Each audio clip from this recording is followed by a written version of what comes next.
الله نحمده ونستعينه ونستغفره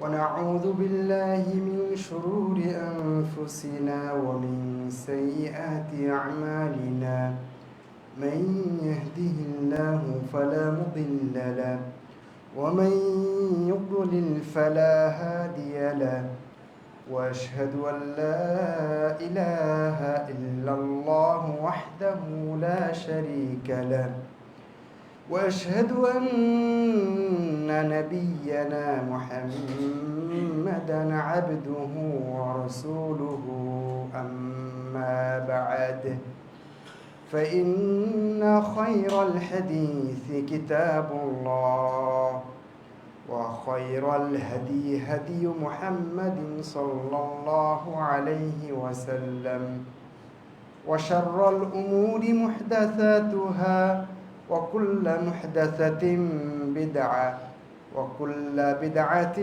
ضلالة وكل ضلالة في النار. أعوذ بالله من الشيطان الرجيم. اليوم أكملت لكم دينكم وأتممت عليكم نعمتي ورضيت لكم الإسلام دينا. সমস্ত প্রশংসা মহান রব্বুল আলামিনের জন্য। দুরূদ এবং সালাম বর্ষিত হোক আমাদের একমাত্র আদর্শ, একমাত্র অনুকরণীয় ব্যক্তিত্ব নবী মুহাম্মদ সাল্লাল্লাহু আলাইহি ওয়াসাল্লামের উপর। সম্মানিত মুসল্লিবৃন্দ, আমরা হিজরি সনের যে মাসটিতে এখন অবস্থান করছি সেটি হচ্ছে রবিউল আউয়াল মাস। এই মাসের আজকে শুরুর দিকে আমরা আছি, 4 তারিখের দিকে সম্ভবত আছি। তার মানে এই মাসের 12 তারিখেই মহা ধুমধামে উৎসবে পালিত হবে বাংলাদেশ সহ অনেক জায়গায় ঈদে মিলাদুন্নবী। আগাম এ বিষয়ে বার্তা দেওয়ার জন্যই মূলত আজকের জুমাতে আমরা এই বিষয়ে কিছু কথা বলার জন্য বিষয়বস্তু নির্ধারণ করেছি। শরিয়ার মানদণ্ডে ঈদে মিলাদুন্নবী উল্লেখিত বিষয়ে কোরআন, হাদিস, ইতিহাস, উলামায়ে কেরামের বক্তব্য, সালাফে সালিহিনের অবস্থান সব মিলিয়ে জুমার সংক্ষিপ্ত সময়ের মধ্যে আমরা কিছু গুরুত্বপূর্ণ কথা আজকে জেনে যাওয়ার চেষ্টা করব এবং তৎপরবর্তী সেগুলো মেনে চলার চেষ্টা করব। মহান রব্বুল আলামিন আমাদেরকে তৌফিক দান করুন। আজকে ঈদে মিলাদুন্নবীকে দেখানো হয় হক এবং বাতিলের মানদণ্ড হিসেবে। নবী প্রেমিক কে আর কে নবী বিদ্বেষী এর একটা মানদণ্ড হিসেবে ঈদে মিলাদুন্নবীকে দাঁড় করানো হয়। মানে যিনি এটা পালন করবেন তিনি নবী প্রেমিক, আর যিনি এটা পালন করবেন না তিনি নবী প্রেমিক নন। এরকম একটা তথ্য, এরকম একটা অবস্থা, পরিস্থিতি কিন্তু আমাদের ভারত উপমহাদেশে দাঁড় করানো হয়েছে। আমি ভূমিকাতে কয়েকটা কথা বলি। তার প্রথম কথা হচ্ছে যে ইসলাম পরিপূর্ণ। ইসলামে যেমন আপনি সামান্য কিছু ঢোকাবার সুযোগ নেই, অধিকারও নেই, তেমনিভাবে এখান থেকে কোনো কিছু সরাবার অধিকার কারণ নাই। যে আয়াতটি আমি তেলাওয়াত করেছি শুরুতে, আপনাদের সবার জানা আছে, সেখানে আল্লাহ স্পষ্ট বলে দিয়েছে যে তোমাদের দিনকে আমি পরিপূর্ণ করে দিয়েছি আজকে। সুতরাং ইসলাম পরিপূর্ণ জীবন ব্যবস্থার নাম। এখানে যা এসেছে ইবাদত হিসাবে, যে পদ্ধতিতে এসেছে তার ভিতরে সীমাবদ্ধ থাকতে আপনি বাধ্য। এর বাইরে যাওয়ার সুযোগ কারো নেই। এটা হলো প্রথম কথা, যে এটা ইসলাম পরিপূর্ণ জীবন ব্যবস্থার নাম। এখানে আপনি ঢোকাতেও পারবেন না, চাইলে চাইলে বের করতেও পারবেন না। এই অধিকার কাউকে দেওয়া হয়নি। 2 নম্বর হচ্ছে ইসলাম একেবারেই পরিষ্কার, স্বচ্ছ, স্ফটিকের ন্যায় পরিষ্কার একটা জীবন ব্যবস্থার নাম। ইরবাদ ইবনে সারিয়া রাদিয়াল্লাহু তাআলা আনহু, ওই যে প্রসিদ্ধ হাদিসটা আপনাদের জানা আছে, তিনি বললেন আল্লাহ রাসূল আমাদেরকে নসিহত করলেন এত প্রাঞ্জল ভাষায়, এত দারুণভাবে তিনি নসিহত উপস্থাপন করলেন যে সেই নসিহতে আমাদের চোখ দিয়ে পানি বের হয়ে গেল, আমাদের হৃদয়গুলো ভয়ে, আল্লাহর ভয়ে প্রকম্পিত হলো। তখন আমরা বললাম যে ইয়া রাসূলুল্লাহ, ইন্না হাযিহি লা মাউইযাতু মুয়াদ্দিইন, আমাদের কাছে মনে হচ্ছে এটি সর্বশেষ বিদায়ী নসিহত, সুতরাং আপনি আমাদেরকে কি নসিহত করবেন?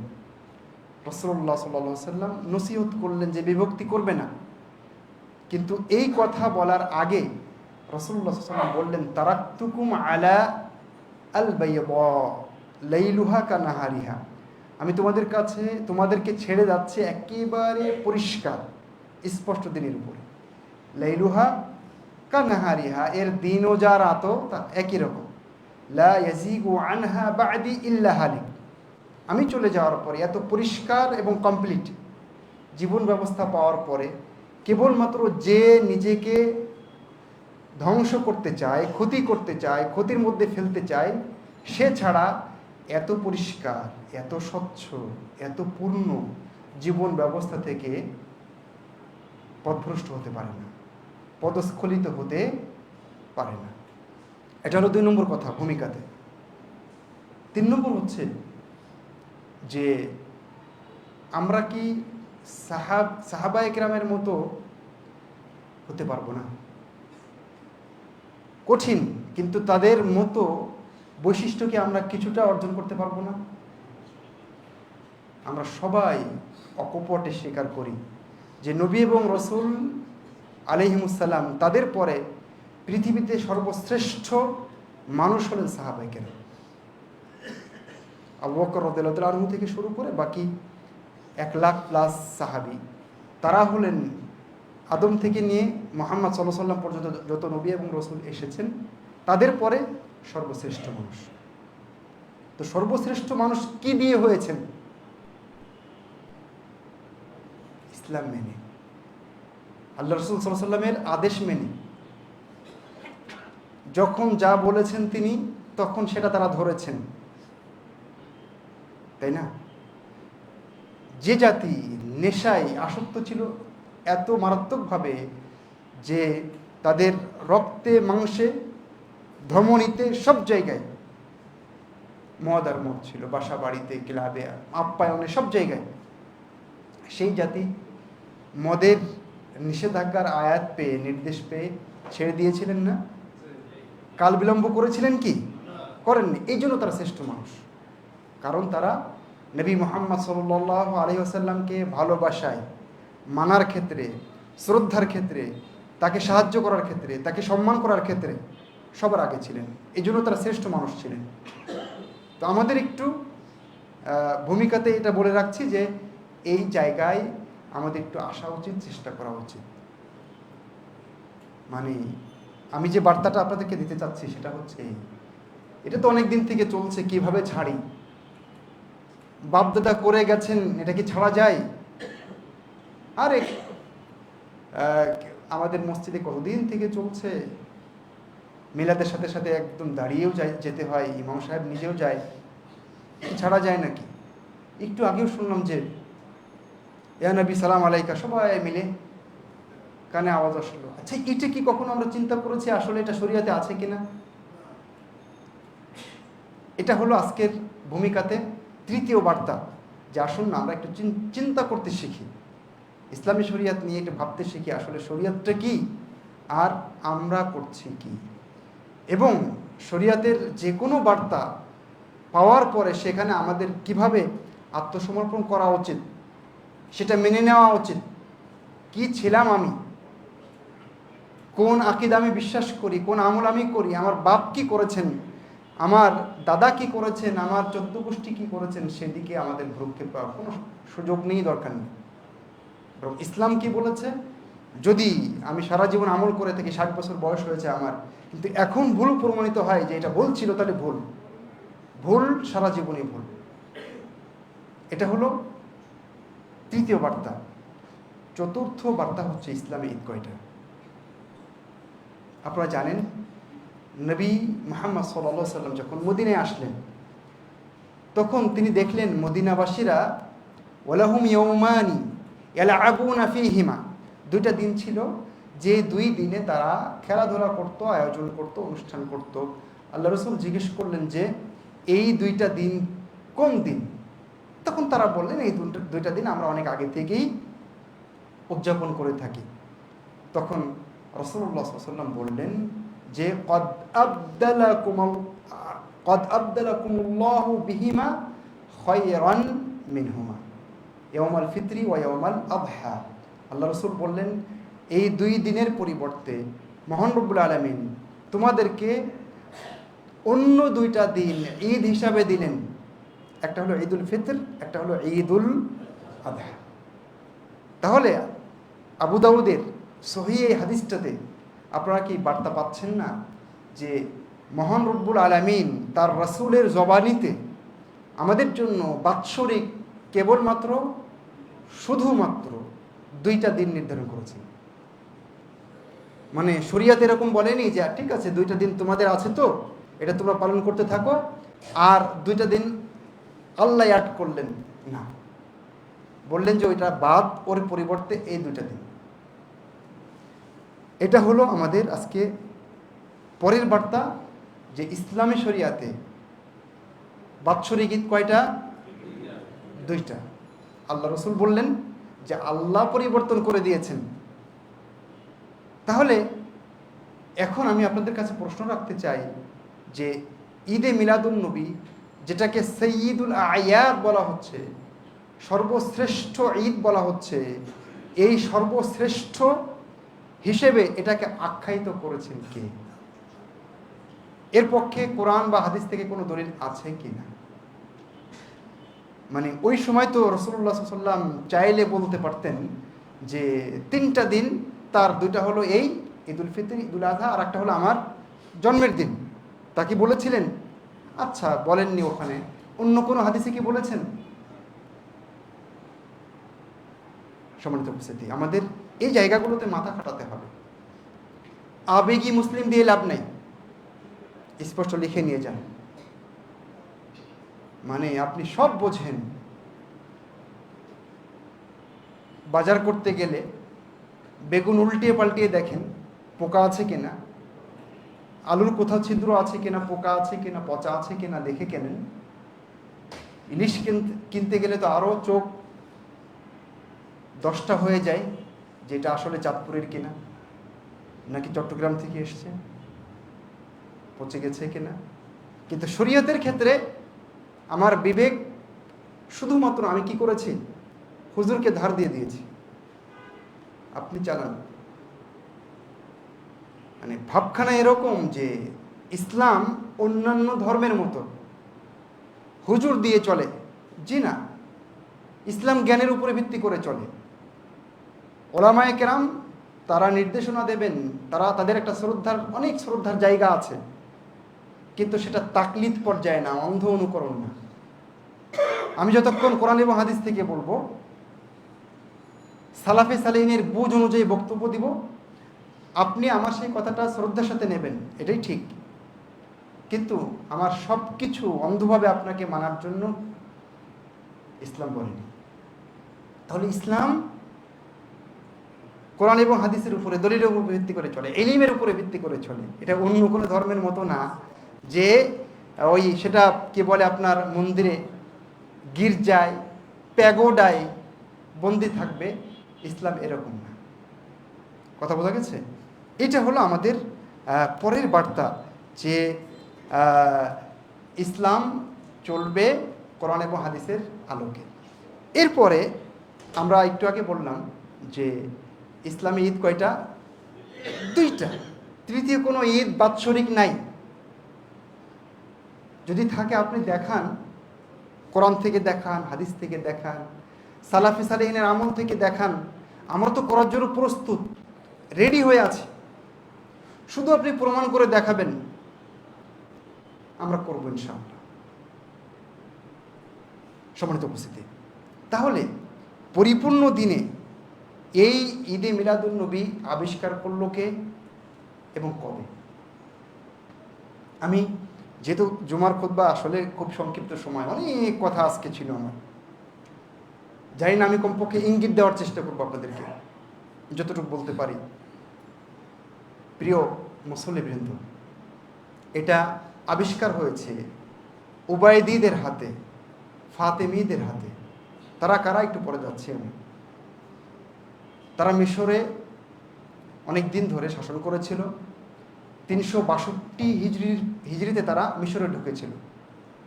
মূলত তাদের হাতে ঈদে মিলাদুন নবীর আবিষ্কার।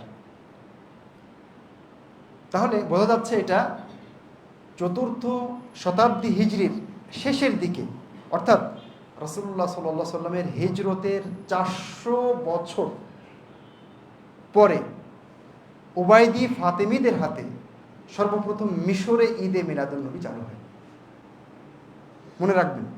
তাহলে এটা আল্লাহ রাসূল সাল্লাল্লাহু আলাইহি সাল্লাম, সাহাবায়ে কেরামের পরের যুগ তাবিউন, তারপরের যুগ আতবাউ আত-তাবিঈন, এই 3 যুগকে বলা হয় আল কুরুন আল মুফাদ্দালাহ, সম্মানিত স্বর্ণালী সোনালী যুগ।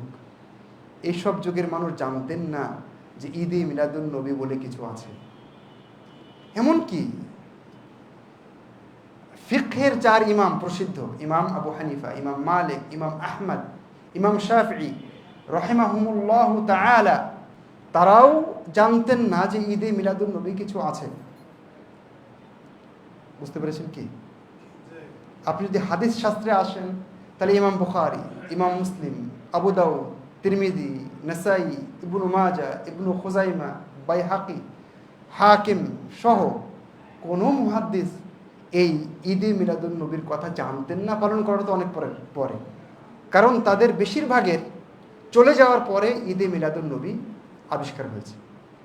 তাহলে আমরা ছোট্ট করে বুঝলাম যে ঈদে মিলাদুন নবী ফাতেমীরা, ওবায়দীরা আবিষ্কার করেছে এবং এটা হিজরি সন অনুযায়ী 4th শতাব্দীতে শেষের দিকে এসে ঈদে মিলাদুন নবীর জন্ম হয়। এর আগে এর অস্তিত্ব ছিল না। এবার আপনাদেরকে একটু আমি দেখাতে চাই, তাহলে 400 শতাব্দীতে বা এর আশেপাশে ঈদে মিলাদুন নবী আবিষ্কার হল। পরবর্তীতে একজন গভর্নর, ইরাকের এরবিল নামক জায়গার এক গভর্নর, তার নাম আবু সাঈদ মুজাফফরউদ্দিন কুকুবুরি, এই লোকটা সুন্নি হওয়া সত্ত্বেও ধর্মীয় অনুভূতিকে রাজনৈতিক স্বার্থে ব্যবহারের জন্য সে আবার এইটাকে পুনর্জন্ম দিল। সেটা ছিল 625 হিজরিতে। কত? 625 হিজরি। আপনি আশ্চর্য হবেন যে যখন নেপোলিয়ন বোনাপার্ট ফ্রান্স থেকে এসে ফরাসি কি বলে কলোনি গঠন করে, যখন মিশরটাকে দখল করে নেওয়ার চেষ্টা করে, এটা হলো 1798 খ্রিস্টাব্দের দিকে। তো সেই সময় এই নেপোলিয়ন বোনাপার্টও কি করেছিল? ঈদে মিলাদুন নবীকে সমর্থন করেছিল এবং রাষ্ট্রীয়ভাবে পালন করেছিল। খ্রিস্টান কেন? তার উদ্দেশ্য ছিল 2টা। একটা হলো মিশরের দখলদারিত্ব যেন সুন্দরভাবে হয়, আর 2 নম্বর কারণ ছিল যে তিনি দেখেছিলেন এটা পরিপূর্ণ ইসলামের বিরুদ্ধে যায়। ঈদে মিলাদুন নবী ইসলামের বিরুদ্ধে, টোটালি ইসলামের বিরুদ্ধে। সুতরাং এটা চালু করলে আমাদের লাভ, ইসলামের বিরোধিতা করাই তো আমাদের দরকার। এই 2 উদ্দেশ্যে তারা চালু করেছিল। আপনি বলবেন যেটা আপনি কোত্থেকে পেলেন? মিশরের একজন ঐতিহাসিক আব্দুর রহমান আল জাবারতি, তার একটা বই আছে আজাইবুল আসার ফিত তারাজিমি ওয়াল আখবার। এই বইয়ের ভিতরে তিনি বলেছেন যে অরখাসা আল ফারানসাউইয়া যালিকা লিন-নাসি লিমা রাআউ ফীহি মিনাল খুরুজি আনিশ শারা'i' ওয়া ইজতিমা'in নাসি ওয়া ইত্তিবা'i আশ-শাহাওয়াতি ওয়াত তালাহি ওয়া ফি'লিল মুহাররামাত। ফরাসিরা এই কি বলে ঈদে মিলাদুন নবীকে অনুমোদন দিয়েছিল, চলুক, কোনো সমস্যা নেই, কারণ তারা দেখেছিল যে এখানে গেলে শরিয়াতের বাইরে আসা যায়, ইসলামী শরিয়াতের বাইরে আসা যায়, এবং তারা দেখেছিল যে এখানে নারী পুরুষ একাকার হয়ে যায়। তারা দেখেছিল যে এখানে শাহওয়াত, মন চাই যা চাই তাই করা যায়। তারা দেখেছিল এখানে অনেক খেলতামাশা হয়। তারা দেখেছিল এখানে অনেক হারাম কাজ মুসলিমকে দিয়ে করানো যায়। সেই জন্য তারা এটাকে চালু রেখেছিল। এবার একটু আমরা দেখব যে আবিষ্কারক এই ওবায়দী ফাতিমি কারা। আমি আপনাদেরকে একটা রেফারেন্স বলছি। আবু শামা একজন ঐতিহাসিক ব্যক্তিত্ব, তার একটা কিতাব আছে উয়ুনু আর-রাওদাতাইনি ফি আখবারি আদ-দাওলাতাইনি আন-নুরিয়া ওয়াস-সালাহিয়া। এই বইয়ের ভিতরে তিনি বলেছেন এই যে ওবায়দী ফাতিমি এরা আসলে কারা। ওবায়দী, ওবায়দুল্লাহর নামে ওবায়দী বলা হয়। তো ওবায়দুল্লাহ এই লোকটা আসলে একজন অগ্নি উপাসকের ছেলে। মতান্তরে এই লোকটা একজন ইহুদির ছেলে। তার নাম হলো সাঈদ। সে যখন প্রথমে মরক্কোতে আসে, মাগরিব বা মরক্কোতে আসে, তখন সে তার নাম পরিবর্তন করে ওবায়দুল্লাহ, এবং সে নিজেকে পরিচয় দেয় সে হলো ফাতেমি আলাউই। আলী এবং ফাতেমা এই বংশের লোক। তাহলে তার নাম ওবায়দুল্লাহ এটাও ফেক, তার বংশ আলাবি ফাতেমি এটাও ফেক, দুটাই জাল। জাল মানুষটা সে এই মিলাদের আবিষ্কার করেছিল। তার ব্যাপারে আবু শামা বলছেন ওয়াকানা জিন্দিকান খবিসান আদুওয়ান লিল ইসলামি মুতাযাহিরান বিত্তাশাইয়ুই মুতাসাত্তিরান বিহি হারিসান আলা ইজালাতিল মিল্লাতিল ইসলামিয়া। তিনি বলছেন যে এই কি বলে ওবায়দুল্লাহ ফেক নাম ব্যবহার করেছিল, আলাবি ফাতেমি, আলীর বংশধর, ফাতেমার বংশধর, এই যে পরিচয় দিয়েছিল, এই লোকটা আসলে ছিল জিন্দিক। জিন্দিক মানে মুনাফিক, টাটকা। খবিস, সে ছিল নোংরা, নিকৃষ্ট। আদুওয়ান লিল ইসলাম, সে ছিল ইসলামের শত্রু। মুতাযাহিরান বিত্তাশাইয়্যু, সে উপরে উপরে আলী এবং ফাতেমা আর আল্লাহ রসুল সাল্লাল্লাহু আলাইহি সাল্লামের পরিবারের প্রতি ভালোবাসা দেখাতো। মুতাসাত্তিরান বিহি, আর গোপনে গোপনে সে নিজেকে আড়াল করে তার কাজ চালিয়ে যেত। হারিসান আলা ইজালাতিল মিল্লাতিল ইসলামিয়া, সেই ইসলামী যে কি বলে উম্মা, মুসলিম উম্মা, এইটাকে কেটে দেওয়ার জন্য, মূলোৎপাটন করে দেওয়ার জন্য, এদেরকে আউট করে দেওয়ার জন্য সে অত্যন্ত সচেষ্ট ছিল। তারপরে তার ব্যাপারে বলছেন তিনি আবু শামা কাতালা মিনাল ফুকাহা ওয়াল মুহাদ্দিসিন ওয়াস সালিহিন জামাআতান কাসীরাতান। তিনি এই ওবায়দুল্লাহ, আবু যে সাঈদ যার নাম ফেক হলো ওবায়দুল্লাহ, সে কি করেছিল, অনেক ফকিহ, মুহাদ্দিস এবং ভালো মানুষকে নির্মমভাবে হত্যা করেছিল। তার উদ্দেশ্য হলো এই আলেমদেরকে যদি আমি শেষ করতে না পারি তাহলে আমার এই প্রচারণা চালানো সম্ভব না। এই জন্য সে এই কাজটা করেছিল। তারপরে তিনি তার কথা শেষ করছেন। তো এই হলো ওবায়দী এবং ফাতিমি, যারা রাষ্ট্র পরিচালনা করেছিল মিশরে, তাদের পরিচয়। বুঝতে পেরেছেন কি? তাদের আকীদা ছিল, তাদের কেউ কেউ বিশ্বাস করতো যে সে নিজেই ইলাহ, কেউ কেউ বিশ্বাস করতো সে নিজেই রব। তাদের আকীদার ভিতরে ছিল যে সে বা তারা ইলমে গায়েব জানে। হাফিজ যাহাবি ইবনু খাল্লিকান রাহিমাহুল্লাহ তিনি এই কথা বলেছেন যে ওবায়দীরা, মানে মনে হয় আপনারা আমার কথা বুঝতে পারছেন কি আমি জানি না, মানে মিলাদ যারা তৈরি করেছে, আমি তাদের পরিচয় বলছি, তাদের আকীদার কথা বলছি। তাহলে মিলাদের অবস্থা কি হতে পারে এটা চিন্তা করার জন্য একটু। যারা মিলাদ আবিষ্কার করেছে তাদের একটা বিশ্বাস ছিল যে তারা ইলমে গায়েব জানে।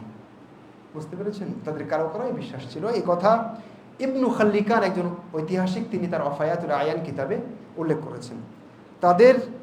তারা কি করতো? মানুষকে বলতো যে আমাদের জন্য সেজদা করো, আমাদের উদ্দেশ্যে তোমরা সেজদা করো, এবং সেজদা করা হতো। হাফেজ যাহাবী রাহিমাহুল্লাহ তার দোয়ালুল ইসলাম কিতাবে এই বিষয়টা উল্লেখ করেছেন যে তাদের কেউ কেউ বলতো যে আমাদের জন্য সেজদা করো। এখনও দেখবেন যে কিছু কিছু জায়গায় মাজারে পীরের কাছে সেজদা হয়।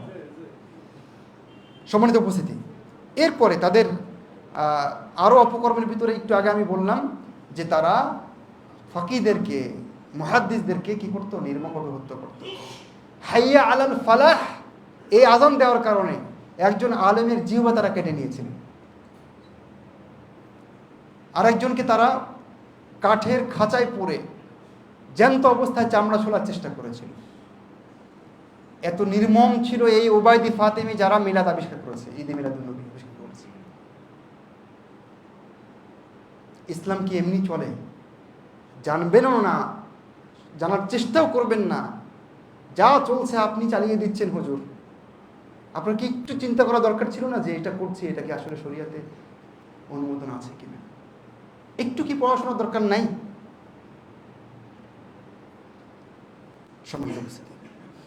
এগুলো আমাদের জন্য আমি বলবো যে সবচেয়ে বড় ট্র্যাজেডি যে আমরা আলেম ওলামা হওয়া সত্ত্বেও, এক শ্রেণীর আলেম ওলামা, আমরা পড়াশোনাও করি না, জানারও চেষ্টা করি না। দেখেন, আমি দুঃখের সাথেই বলছি যে আজকে 5 ওয়াক্ত সালাতের পরে হাত তুলে মোনাজাত, এটা হানাফি বিদ্যালয় ফতোয়া দিয়েছেন, এমনকি হাটহাজারী থেকে এই ফতোয়া আসছে। এরপরে এটা আমরা করছি কেন? করছি না করলে আমার চাকরি থাকবে না, যে আমি তো রিক্সা চালিয়েও খেতে পারি, ইমামতিকে কেন করা লাগবে বিদআত করে? বুঝেননি? অনেক ইমাম জানে, আমি বিশ্বাস করি অনেক ইমাম জানে যে এই ঈদে মিলাদুন্নবী ঠিক না, তাও করে। জানে যে এইভাবে নিয়মিত 5 ওয়াক্ত হাত তুলে সবাই মিলে মোনাজাত করা ঠিক না, তাও করে। কারণ ওখানে এলিট শ্রেণীর, তথাকথিত এলিট শ্রেণীর মুসল্লি আছে, তারা দায়িত্বে আছে কমিটিতে, না করলে তার চাকরি পরের দিন আউট।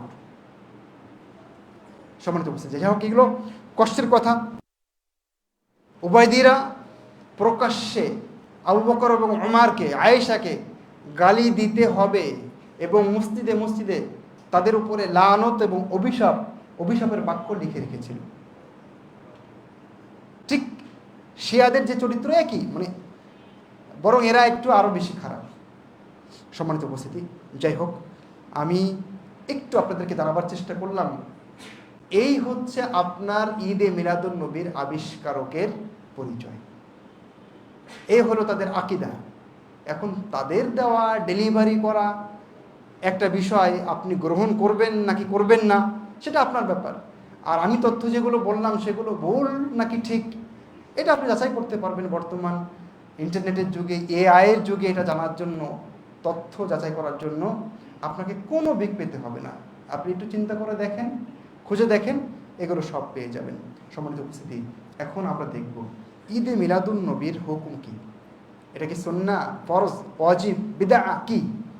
ঈদে মিলাদুন্নবী আমরা বলতে পারি, এটাকে আমরা 3 ভাগে ভাগ করতে পারি। একটা হলো এই ঈদে মিলাদুন্নবীর যে অনুষ্ঠান উদযাপিত হয়, কোনো কোনো অনুষ্ঠান এরকম হতে পারে যে সেখানে শিরিক নাই, কুফুর নাই, সেখানে হারাম কোনো কাজ নাই, সির্ফ কিছু মানুষ একত্রিত হলো, বসলো, একটু কোরআন তেলাওয়াত করলো, ইয়া নবী বললো, চলে গেল। যদি এরকম হয় তাহলে এটা হলো বিদআত। এটা কি হবে? বিদআত হবে। এবং এই ব্যাপারে আল্লামা ফাকিহানি, তার একটা কিতাব আছে আল মাওরিদ ফিল কালামি আনিল মাওলিদ, এই কিতাবের ভিতরে তিনি বলেছেন বিআন্নাহু বিদআতুন মাকরুহাতুন ওয়া শানাআতুন। যদি ঈদে মিলাদুন্নবীর অনুষ্ঠানে শিরিক না থাকে, হারাম কাজ না থাকে, পাপ না থাকে, তাহলে সেক্ষেত্রে এই প্রকার ঈদে মিলাদুন্নবী অনুষ্ঠান উদযাপন করা হচ্ছে বিদআত, নিকৃষ্ট কাজ। আচ্ছা, 2 নম্বর, ঈদে মিলাদুন্নবী উদযাপন কেমন? সেখানে শিরিক নাই, তবে হারাম আছে। হারাম আছে, যেমন নারী পুরুষ একাকার হয়ে যাওয়া, যেমন কোরআন এবং হাদিসকে নিয়ে ঠাট্টা করা। কিভাবে ঠাট্টা করা? যে একই মঞ্চে, একই মাইক্রোফোনে কোরআন তেলাওয়াত হচ্ছে, ওটা দিয়ে আবার নাচ গানও হচ্ছে। ঠাট্টা নয় কি? নারী পুরুষ একাকার হয়ে যাচ্ছে, এগুলো হারাম কাজ নয় কি? তো ঈদে মিলাদুন নবীর কোনো অনুষ্ঠানে যদি এরকম হয়, তাহলে সেই বিদাতের স্তরটা আরও উপরে চলে যাবে। 3, যদি ঈদে মিলাদুন নবীর অনুষ্ঠানটা হয় শিরিক মিশ্রিত, কুফর সংযুক্ত, তাহলে তার হুকুম কি হবে? যা যুক্ত হবে কুফর শিরিক, তার উপরে ভিত্তি করে তার হুকুম হবে। সেটা কখনো বড় কুফর, একজন মানুষকে ইসলাম থেকে বের করে দিতে পারে, বড় শিরিক, যা একজন মানুষকে ইসলাম থেকে বের করে দিতে পারে। আপনি কি মনে করছেন না যে আসলে ঈদে মিলাদুন্নবী অনুষ্ঠানে এরকম কিছু হয়? আমি বলছি হয়। তার ভিতরে প্রসিদ্ধ দু একটা জায়গা আমি বলি। তাদের কবিতার ভিতরে একটা আছে, ইয়া আকরামাল খালকি মালি মান আলুযু বি সিওয়াকা ইনদা হুলুলি আল হাদিসিল আমিমি ফাইন্না মিন জুদিকা আদ-দুনিয়া ওয়া দাররাতাহা ওয়া মিন উলুমিকা ইলমাল লাওহি ওয়াল কলামি। তারা বলে রাসূল সাল্লাল্লাহু আলাইহি ওয়াসাল্লামকে লক্ষ্য করে যে আপনি ছাড়া বিশাল বিপদে, ব্যাপক বিপদে আমরা কার কাছে আশ্রয় চাইব? আপনার বদান্যতার বদলেই তো এই দুনিয়া, এবং এরকম যা দেখছি তা তো আপনার বদান্যতার বদলেই। এই যে লৌহে কালাম, লৌহে মাহফুজের যে জ্ঞান, এইটা তো আপনার জ্ঞানেরই একটা অংশ। কি বলবেন? সুবহানাল্লাহ বলবেন না নাউযুবিল্লাহ বলবেন? আছে, এগুলো আছে। তারা বলে ও जो मुस्तवी अर्श था खुदा होकर उतर पड़ा मदीना में मुस्तफा होकर। যিনি আরশে ছিলেন রব হিসাবে, তিনি নবী হিসাবে মদিনাতে এসেছেন। সব ঈদে মিলাদুন্নবী অনুষ্ঠানে এটা হয় না, তবে কোথাও কোথাও এরকম খারাপ কাজ, কুফরি কথাবার্তা, শিরকি কথাবার্তা চর্চা হয়। সম্মানিত উপস্থিতি, তাহলে এই প্রকারের যদি হয় তাহলে তার হুকুম কি হবে আপনারা বুঝতে পারছেন। প্রিয় উপস্থিতি, এখন আমরা একটু দেখার চেষ্টা করব যে ঈদে মিলাদুন্নবী বিদআত কেন। আমাদের হাতে সময় আছে 5 মিনিট। আমি ইনশাআল্লাহ খুতবার পরের অংশে গিয়ে শুধু পয়েন্টগুলো বলার চেষ্টা করব বিইذنিল্লাহি তাআলা। আকুলু কওলি হাযা ওয়া আস্তাগফিরুল্লাহ লি ওয়া লাকুম বিসাইরিল মুসলিমিন।